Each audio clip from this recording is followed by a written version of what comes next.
What is going on, guys? Bruin Steel here, and welcome back to another WWE broadcast. I'm your host, Bruin Steel, and I'm joined by Canadian Yorker. And tonight we are recapping the Monday Night Raw that took place March 24th, 2025, and it took place in Glasgow, Scotland. It is the road to WrestleMania 41. How's it going tonight, Canadian Yorker? It's going pretty well. It's been a pretty successful day. Can't complain. Like I said, there's a lot that happened, but all in all, it's been pretty good, and we're already halfway through the week, so I can't complain. All right. We're both really tired, so we apologize if we start yawning. It's been a long night. It's currently midnight right now, so yeah, let's try to get through this. We're tired, guys, so bear with us. Um, so let's start off with John Cena. The show starts off with John Cena making his entrance to a thunderous John Cena sucks chants. He asks the crowd if something is on their mind, and it seems like they have something to say, that they're ready to do their worst because they finally understand what is going on. He turned the spotlight on them, and now they know he can pick apart any of these random ticket holders and tear them to thread. No one is safe. Last week he put a clueless kid on blast, his poor, pathetic face everywhere. WWE posted it, and we all loved it. Fuck you, Cena chants go up and are once again inortly censored, even though they're not on TV anymore. He said that he's the one guy who actually always tells the truth, and the crowd's best idea is to use profanity. We love to watch and rewatch and meme a poor, deceive little kid destroyed, and he doesn't need us to single anyone out because we're all horrible people. No, tonight we get to find out how he makes us pay for the abuse he puts us through. For 20 years, he put up with our noise, and he didn't waste that time being mean. He paid attention. Some shut the fuck up chant brings up. The fuck he does not shut up. Excuse me. He does not shut. He says, ugh. We make it so easy, chanting profusely on the top of the long wall. He does his intestines, and doing so, he will.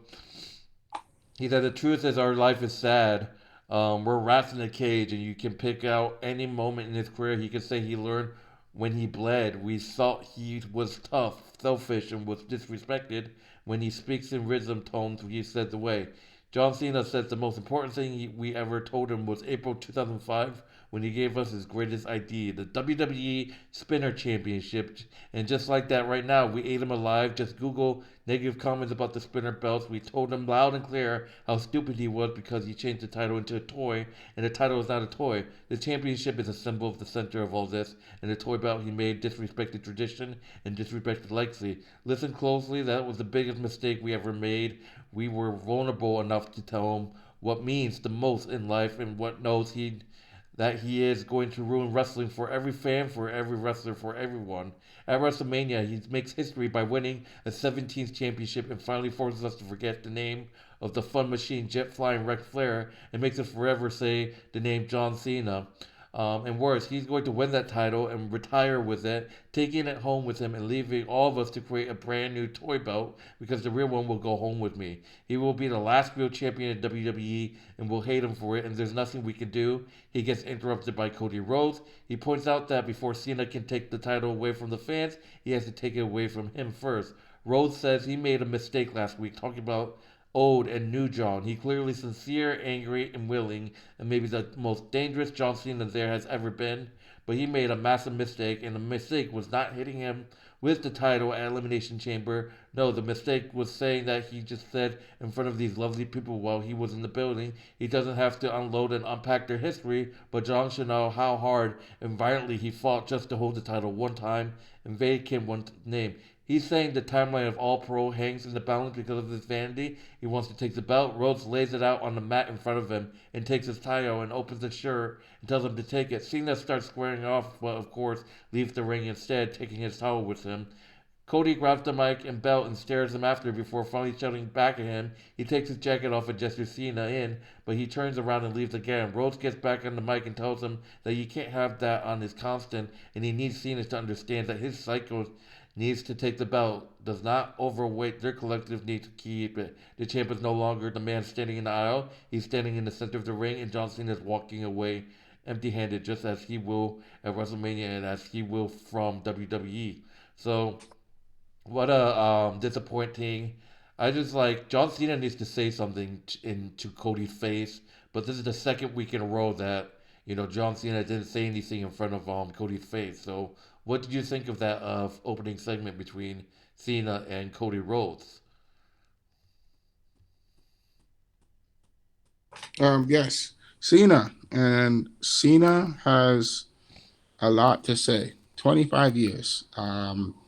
There's a lot that Cena has. So much pent up frustration and rage is coming out of him.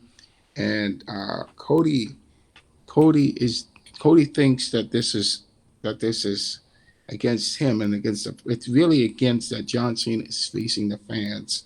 Um, Cody is trying to protect the fans from John Cena's wrath, but John Cena is stating the truth about everything that he's done ever since he turned on Cody and his reasons for turning on Cody. He's really after the WWE fans. He's after the WWE fan base. Um, he wants the fans to love to hate him in order to love him.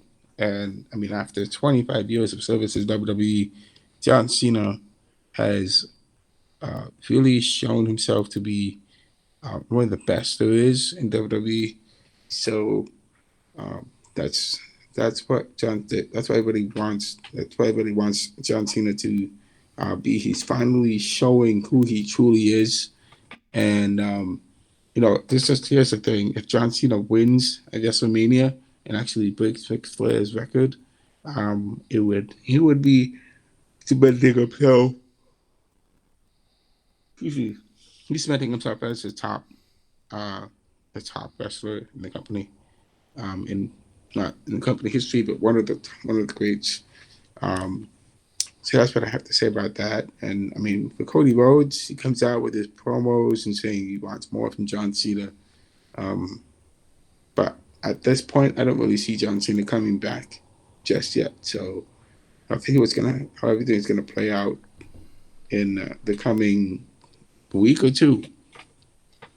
All right, so moving on to the first match of Monday Night Raw, we got A Town Down Under. We got Austin Theory and Grayson Waller versus uh, Jay Uso with a mystery partner, and it turns out that mystery partner is no other than Jimmy Uso. Jimmy Uso and Jay Uso tagging together against A Town Down Under. Theory and Jay to start side headlock, shut off, Uso off the ropes, drop down, leapfrog, block to the hip toss. Jay drops him with a lateral tag to Waller. Uso takes him into the corner, stacks him up. Black splash and it ends tags to Big Jimmy. Uso double teams in full effect. Double clothesline sent him to the floor and a hip toss sends Austin out of him. Assisted dive. Duck a chop, chop series souls out of him, slipped out. Big Jimmy Uso with a big right, but 8 times down under cuts him off and lays him back inside, putting boots into Uso. Jay with something of a hot tag, hard lateral, and right hand super kick a plan. Waller with a blind tag, assisted pop up Haymower, only to Grayson on the second walking the ropes, diving elbow, nobody home, tag to Big Jim, assisted Samoan drop. Uso goes up, kick sends Austin packing, but Waller trips him up. Slips out of a fireman's carry, blind tag, super kick, flapjack into a spear since Waller packing. They get Austin up. The Usos hitting the 1D on Austin Theory to win the match. Jimmy Uso and Jay Uso defeats Grayson Waller and Austin Theory by pinfall off of a 1D on Austin Theory. Post match, Gunther once again hits the ring and knocks Jimmy off the top rope and brawls with Jay. Super kick staggers him. Another super kick puts him in the corner. Uso lines him up, but his ankle gives out, and the ring general lights on him to beat him down with elbows until Jimmy returns with a steel chair in hand. So the Usos get the win over A Town Down Under, but with the cost of Gunther attacking Jay Uso and Jimmy making the save. So that was bizarre that Jay Uso's ankle slipped. So, what are your thoughts on the Usos defeating Austin Theory and Grayson Waller? Did I hear that right? Did I just hear that right? The Usos are back. Jimmy and Jay Uso So that's great that the Usos got the win. Um, they got a tag when there's a tag team. And, uh, Ace Hound down. We don't know how much longer these guys are going to be together because I know we've been talking about in the past. We talked about how Austin Theory could be turning face and Grayson Waller is staying a heel.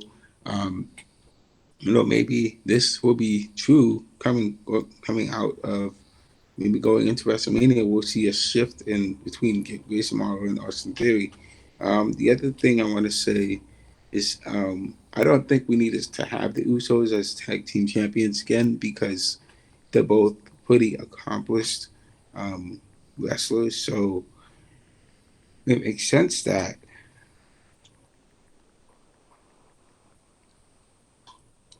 makes sense that that both these guys need their single runs. Jimmy Uso, man, he needs to win some singles championships because he's won a lot of his championships with Jay. Now Jay is gonna be going into WrestleMania, and he's gonna be facing Gunther for the World Heavyweight Championship. So I believe that Jimmy Uso needs his shot at he needs his shot to become a champion in the future. So it's going to be really interesting to see how that's going to play out. Um, so that's what I think about it so far. That's pretty good. All right, so moving on to the next match, we got the WWE Women's Intercontinental Championship. We got Lyra Valkyria defending the Intercontinental Championship, the Women's Intercontinental Championship against Raquel Rodriguez. Raquel Rodriguez throwing her around early. Valkyria ducks under a charge side headlock up and over. Raquel catches her, but she slips out and kicks her leg out of her leg. Northern Lights suplex block, Lori's special reverse, sunset flip denied, back to the headlock, shut off, duck a back fist, Castro victory roll sends Raquel to the floor, Lyra off the ropes, wrecking ball dropkick caught, powerbomb reverse into a tirage into the announce table, waistlock shoving Raquel back in, Valkyria goes up top, dives right into a boot, big diving leg drop from the champ, so close. Raquel catches her with a northern lateral in the corner. Vader bomb elbow only two. Lyra up top, elbow diving, crossbody caught in Lyra reverses to a DDT, but Liv Morgan puts Raquel's foot on the rope. So the interference um, is once again Liv Morgan running interference, taunting Liv Morgan with a fireman's carry, but Raquel slips out off the rope, ducks a boot, kick Morgan to the floor, but Raquel scoops her up, reverse. Lyra with a victory roll pin. Lyra Valkyria defeat Raquel Rodriguez to retain the WWE Women's Intercontinental Championship, but post-match Liv beats Lyra down, but Bayley makes the save and the babyface is sent to heel backing, so Lyra encounters all odds um, and successfully retains the WWE Intercontinental Championship. And I'm not surprised there because Raquel already has a championship, so Lyra defeats Raquel Rodriguez by pinfall to retain the Women's Intercontinental Championship. What are your thoughts on Lyra defeating Raquel Rodriguez? Yes, just to stay consistent. I knew that Raquel Rodriguez is not going to be beating Lyra Valkyria to get a chance at the Intercontinental Championship.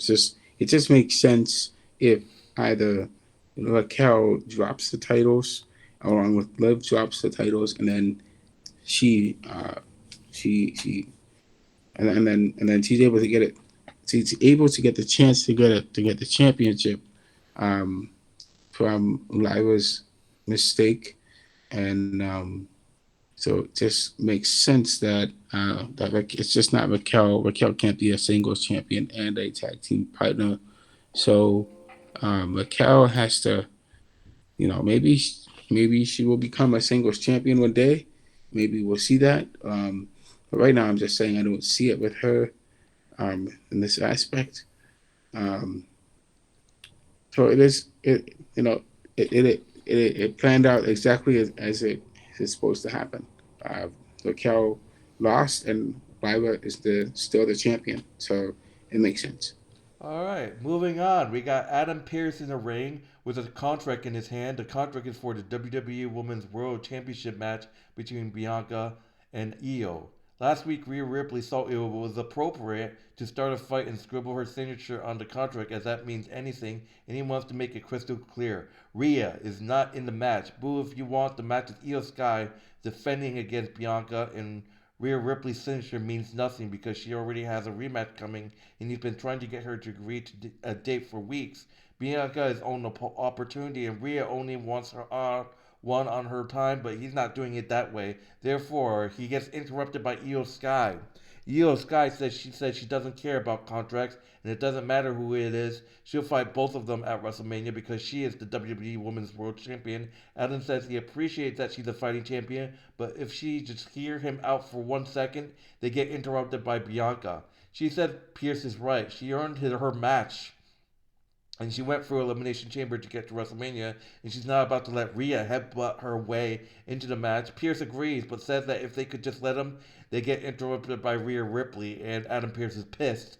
Rhea Ripley says she doesn't give a damn about WrestleMania, and she doesn't care who she has to go through to get her title back. All she wants is her rematch. Pierce says, oh, now she wants it. They've been talking about for weeks. Bianca said she can wait until after WrestleMania to get a rematch against her. Io steps in again. At Rhea Ripley, Pie faces here. She tries to fight in, but Pierce snaps. He says he has a solution if they just give him a second.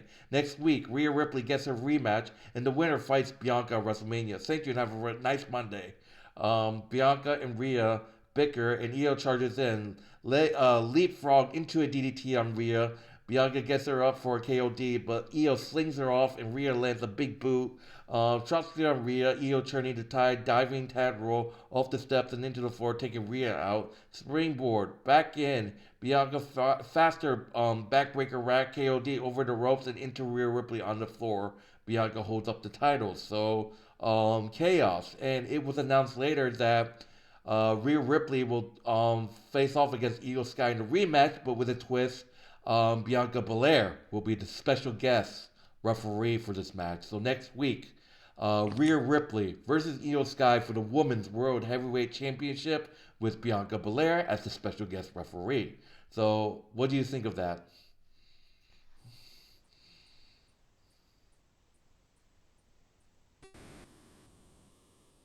Hello? Yes. So it's really interesting that uh, Rhea Ripley, that you have this ongoing side between Rhea Ripley and Io Sky and Bianca Belair. In all honesty, I know they're trying to build up this storyline between Rhea Ripley and Bianca Belair and Io Sky. Obviously, Io and Bianca have a history, but Io and Rhea Ripley don't really have history. And so, I mean, what is the situation going on with Rhea Ripley? Is she going back to her old ways? Is she going from a face to a heel turn in such a short period of time?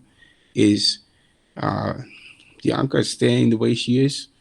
Is Io Sky going to be going back to the way she was before? Uh, I don't really see that happening because it seems more like Bianca, I'm sorry, Io, Rhea Ripley, I'm sorry, is changing the script. So this is going to be really interesting between these three ladies. So I have to see what's going to happen going forward with this match. All right, moving on to the next match. We got Dragon Lee facing off against that mystery masked man, also known as people thought he was Chad Gable. Dragon Lee versus El Grande American Nagano. Is that weird guy that people thought was Chad Gable, but apparently it wasn't. So it was supposed to be Dragon Lee and Chad Gable, but apparently the pussy Chad Gable had a doctor's note faking a code. And now why don't you face that mystery Masked Man? If you guys don't know, it's the Masked Man that got involved in the matches. People thought it was Chad Gable, but it turns out it wasn't. I don't know. I don't believe it 1 second. I don't know who it is, but Dragon Lee facing off against that mystery character. Lee charges in Americanto with a waistlock, standing switch, kneeling armbar, passing Dragon out to the apron and knocking him down with a big gracias. off the ropes. Lee catches him with a Tyrus off the ropes. Suicide dive wipe Grande out. Back inside, grounding Cobra twist. Lee tearing at the mask, and referee warns him. The Americano with a throat thrust counters the powerbomb with a Frankensteiner big head. Dragon Lee with a knee on the apron, but Grande hits an exploder suplex off the apron into the floor. Up top, the jockey for position, and Americano knocks him down into the apron. Lee gets him into the tree of Rome, hanging to the outside. Tree of Rome double stomp to the floor, back inside. Trading chop, Dragon with a pump kick, rebound German suplex follows. Big super kick, Grande with a huge belly to belly suplex into the corner. Lee floats over, Zinger ball so close, Rider Ginger German suplex. Americano pulls Dragon Lee's mask off and puts him in the ankle lock as he covers his face and taps out. So wow. Yeah, the Americano using Chad Gable's ankle lock to win the match to defeat Dragon Lee. What an upset! Um, and people are like, "Who is this guy?" I mean, I'm excited to see who it is, but it does look like Chad Gable. So, what are your thoughts on Dragon Lee losing to this mystery character known as El Grande Americano? So I I gotta say, if there's that old saying, if it looks like a duck and quacks like a duck, and it is a duck. So I mean, you could say in this character, in this same fashion, if this masked wrestler that we don't know, this mystery wrestler, if he is Chad Gable, in fact, impersonating himself as a luchador, then I guess you could say that this guy is Chad Gable, and he's just pulling our legs and acting like he is a luchador, or in fact, he is an American wrestler named Chad Gable. Um, I don't know. I think it's an interesting angle to kind of look at, and we'll have to see who is going to be the person that's going to be the clear, let's just say the clear winner. Um, and so we we don't really know what's going to happen, and so we'll have to look forward to the coming uh, WWE Raws and see who is this gonna person is, and this person will have to be revealed. All right, so moving on, we got CM Punk making his entrance. He said that he's happy to be here in Glasgow, but he's not in a good mood. He's a little pissed off, a little tired, jet lagged, and minor, and uncertain about his road to WrestleMania. Apparently, he has a match, but what he wants, he's not getting, or is he? What he wanted to do was win the Royal Rumble, and he did. Then he needed to win the Elimination Chamber, but the more things change, the more things stay the same. He worked with children, and the black belt undisputed champion of being a diaper pissed baby is Seth Rollins, who screwed him out of the Elimination Chamber, who doesn't get him to what he wants. For two people, it's clearly personal, but for him, baby is just business. The two men who wants to stand in his way and stop him from getting what he wants have to go. Seth takes it personally because he's been crying ever since he got back because of the magnitude of his littles everything he's about in his entire career. He acknowledges that Roman Reigns is taking it personally because he sees in real time that his wise man is just not of his wise man, so it's personal for them and his business for them, and that's why it's business for him at SmackDown when they have an old-fashioned contract signing. Glasscourt boos and he asked if they wanted it here, and he said he did too, and he wants hands on the contract and see if this match gets any closer to what he wants or it's just be another roll pull from the powers that is. So Seth Rollins flew up the jet. He said he will see them in London, but before you put the pen to the paper, listen to two things and understand them well. Neither of them has ever defeated him without the other's help because they can't. Second, he brought them both into the business, and he can't wait to be the man who takes the both of them out of it. So yeah, intense promo by CM Punk. And it's official, guys. CM Punk versus Seth Rollins versus Roman Reigns at WrestleMania. So what are your thoughts on that CM Punk segment? Wow, CM Punk continues to bring the fire, continues to bring uh, the fact that Roman Reigns and Seth Rollins are in his way, and it makes it really interesting. I think in my regards that CM Punk gets the opportunity to go to WrestleMania and win at WrestleMania. Obviously, we don't know who's going to be winning out of all the three of them. It's a tough call because all three of them are capable of winning their matches.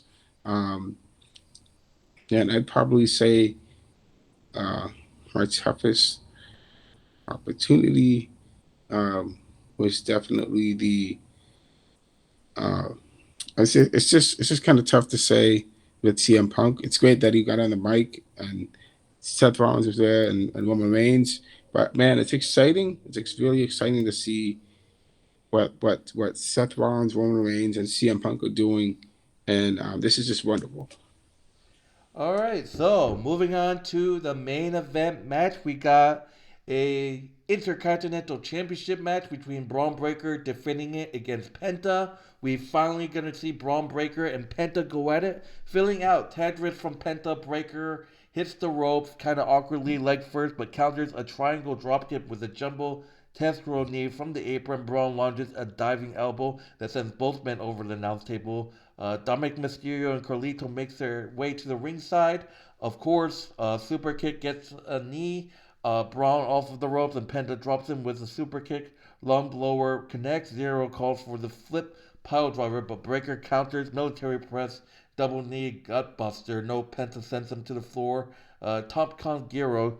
Carlito and Mysterio are fired up. Back inside. Flip pile driver connects this time. Nope. Boot up in the corner. Braun pops up. Avalanche Frankensteiner can't put Penta away. Judgment Day gets involved. Dominic runs interference. Carlito eats a spear from the champion. Mysterio chop blocks Braun from behind. The referee sees it. Braun Breaker defeats Penta by disqualification. Post match, Dom keeps beating Breaker up, but Braun fires back with right hands, and Finn Balor appears with a chair in hand to whomp him across the back. More chair shots. They give Penta the chair and encourage him, but he hits a Van Dameter on Mysterio instead. Finn attacks Penta and beats him down. Judgment Day stands tall. So Dominic trying to recruit Penta, but Penta doesn't want to do it. Kind of like how Judgment Day tried to recruit Jey Uso, but Jey Uso denied and end up getting his butt kicked. Same here. They try to have Penta join them, but with Penta's denial, they beat Penta down. Judgment Day standing tall. So, what are your thoughts on this match ending in disqualification? Wow, there's a lot that's going on all at once. You said there was a disqualification match going on. It ended in a disqualification because the Judgment Day got involved. Wow. Yeah, there's a lot of things going on there. Um, the match between both groups was amazing. Obviously, um, somebody wants to move up. Let's just say like it's if somebody has they need finances, they need to move up. They gotta level up their approach and way they do things. It's kind of the same situation nowadays where things happen and and people have to adjust to the circumstances. So um, I think that this is going to be a really good match going forward, and maybe we'll see this happen at WrestleMania. And if it does, it'll be interesting. If it does, but we'll have to see how things go going forward. So I can't wait for it. All right, so that would do it for Monday Night Raw. My name is Bruin Steele. This is New Yorker, and let's go to the grading. I like this show. I just feel like Judgment Day is a bunch of assholes. They're a bunch of douchebags. Why do you have to ruin this great match between Braun and Penta just because that stupid dumb ass piece of shit wanted Penta in their group? So we have to see what happens. But I'm giving this show a B plus. How about you?